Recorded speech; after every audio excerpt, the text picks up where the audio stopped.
Kids, स्वागत है आप सभी का मेरे इस नए वीडियो में। बच्चों, आज हम क्या सीखेंगे? आज हम सीखेंगे A for apple, B for banana, C for camel। Okay बच्चों, ये क्या है? ये है हमारे कलर्स। चलो बच्चों, कलर्स नेम जानते हैं। Yellow colour, orange colour, light green colour, green colour, blue colour. चलो बच्चों, स्टार्ट करते हैं।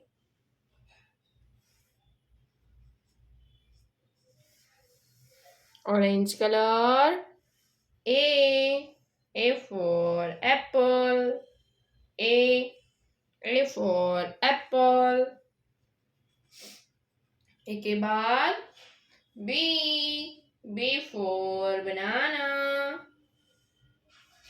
Green colour, B for banana.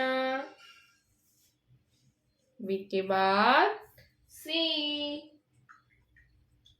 Yellow colour, C for camel।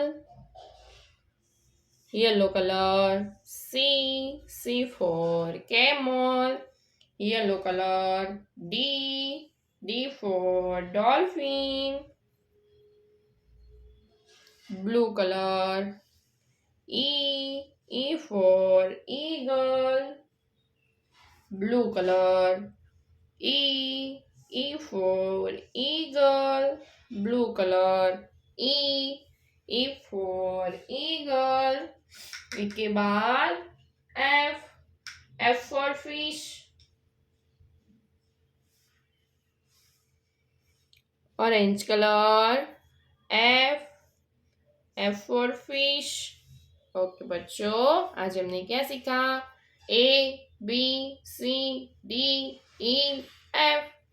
Okay बच्चों, अब मिलते हैं अगले वीडियो में। बाय।